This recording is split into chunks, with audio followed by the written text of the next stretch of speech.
Perkenalkan, nama lengkap saya Maria Pepin, biasa dipanggil Maya, dengan NIM 2322411050. Saya dari kelas B, semester 1 Prodi PGSD. Pada kesempatan saat ini, saya ingin menjelaskan tentang laras dan ragam bahasa Indonesia. Yang pertama, pengertian dari ragam bahasa. Ragam bahasa adalah variasi bahasa menurut penuturnya, menurut pemakainya, menurut topiknya, menurut kawan pembicaranya, menurut media yang dipakai oleh pembicaranya. Sedangkan laras bahasa adalah kesesuaian bahasa dengan pembicaranya. Untuk lebih detail mengetahui penjelasan ragam dan laras bahasa, mari kita lihat penjelasan berikut ini. Mari kita lihat penjelasan berikut ini. Ragam dan laras bahasa adalah penjelasan kali ini dibagi menjadi dua, yaitu berdasarkan media pengantar dan berdasarkan situasi. Dan pemakaian, mari kita lihat penjelasan lebih detailnya. Sebelum lebih lanjut mengetahui tentang materi ragam bahasa, mari kita ketahui lebih dulu apa itu pengertian bahasa. Ragam bahasa adalah variasi bahasa yang pemakaiannya berbeda-beda menurut topik yang dibicarakan, menurut hubungan pembicara, kawan bicara, dan orang yang dibicarakan, serta menurut medium pembicaraan. Dalam pembahasan kali ini, ragam bahasa dibagi menjadi dua, yaitu ragam bahasa berdasarkan media pengantarnya atau sarananya. Yang kedua, yaitu berdasarkan situasi dan pemakaian. Ragam bahasa berdasarkan media pengantarnya dibagi menjadi dua lagi, yaitu ragam lisan dan ragam tulisan. Mari kita ketahui apa itu ragam lisan dan apa itu ragam tulis. Ragam lisan adalah bahasa yang diujarkan oleh pemakai bahasa. Kita dapat menemukan ragam lisannya standar, misalnya pada saat orang berpidato atau memberi sambutan dalam situasi perkuliahan, ceramah, dan lainnya. Dan ragam lisan yang non-standar, misalnya dalam percakapan atau teman, di pasar, atau dalam kesempatan non-formal lainnya. Sedangkan ragam tulis adalah bahasa yang ditulis atau yang dicetak. Ragam tulis pun berupa ragam tulis yang standar maupun non-standar. Ragam tulis yang standar kita temukan dalam buku-buku pelajaran, teks, majalah dan surat kabar, poster dan iklan. Kita juga dapat menemukan ragam tulis yang non-standar dalam majalah remaja, iklan, ataupun poster. Ada beberapa perbedaan antara ragam lisan dan tulis. Mari kita lihat satu persatu. Apa itu perbedaannya? Ragam lisan memerlukan orang kedua atau teman berbicara, sedangkan ragam tulis tidak memerlukan orang kedua atau teman bicara. Ragam lisan bergantung pada situasi, kondisi, ruang, dan waktu. Sedangkan ragam tulis tidak tergantung kondisi, situasi, ruang, serta waktu. Ragam lisan tidak hanya memperhatikan unsur gramatikal, hanya perlu intonasi serta bahasa tubuh. Sedangkan ragam tulis harus memperhatikan unsur gramatikal. Ragam lisan berlangsung cepat, ragam tulis berlangsung lambat. Ragam lisan sering dapat berlangsung tanpa alat bantu, sedangkan ragam tulis selalu memakai alat bantu yang keragamannya atau kesalahannya dapat langsung dikoreksi, sedangkan ragam tulis kesalahannya tidak dapat langsung dikoreksi. Yang terakhir, ragam lisan dapat dibantu dengan gerak tubuh dan mimik wajah serta intonasi. Sedangkan ragam tulis tidak dapat dibantu dengan gerak tubuh dan mimik muka. Hanya terbantu dengan tanda baca. Ragam tulis dan ragam lisan memiliki bakuan yang berbeda. Berikut adalah contoh perbedaan ragam lisan dan tulisan. Berdasarkan bahasa dan tata bahasa, mari kita saksikan contoh-contohnya. Sekarang kita akan membahas tentang ragam bahasa sesuai situasi dan pemakaian. Ragam bahasa berdasarkan situasi dan pemakaian dibagi menjadi 3, yaitu ragam formal, ragam semi-formal, dan ragam non-formal. Mari kita mengetahui masing-masing dari ragam yang telah disebutkan tadi. Yang pertama, ragam formal. Ragam formal digunakan dalam situasi resmi.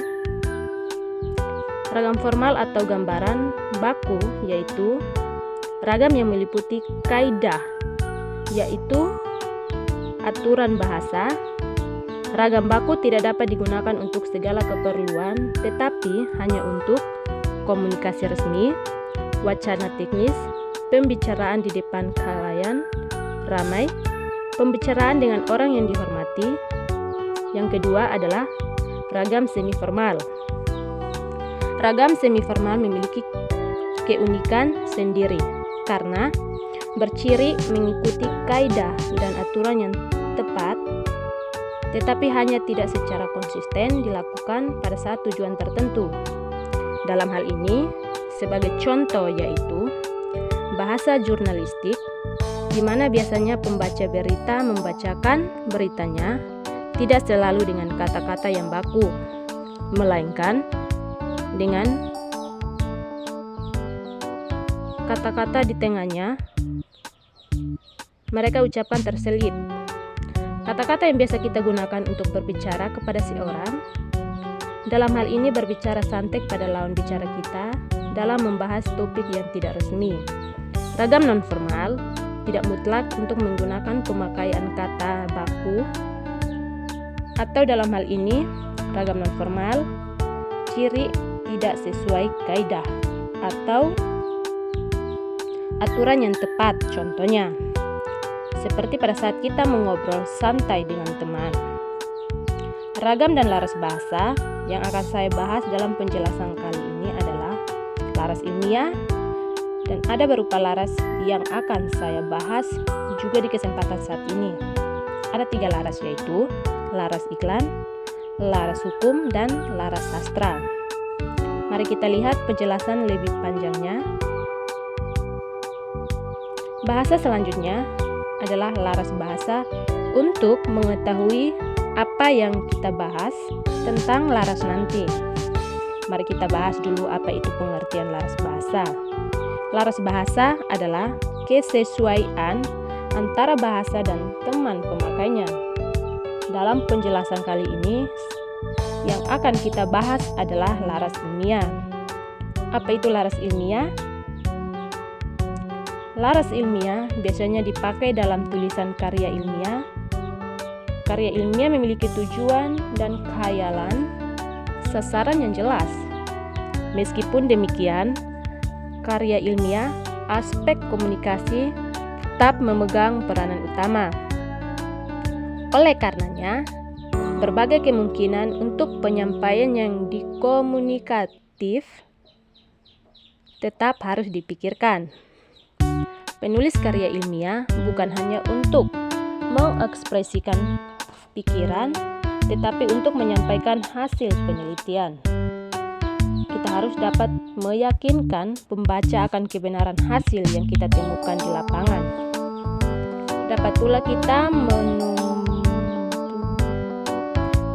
menumbangkan sebuah teori berdasarkan hasil penelitian kita.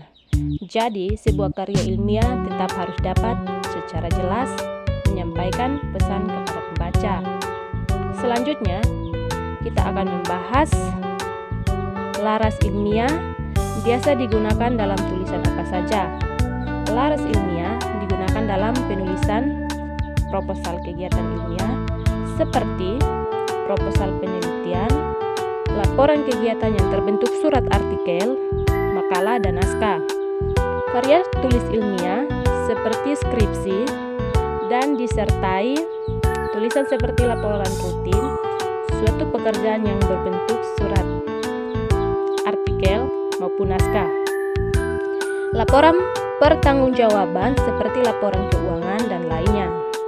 Yang terakhir adalah laporan penelitian yang berbentuk laporan analis, laporan rekomendasi.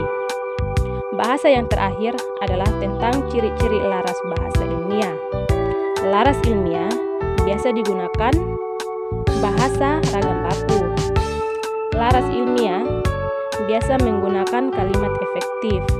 Laras ilmiah menghindari bentuk bahasa yang bermakna ganda.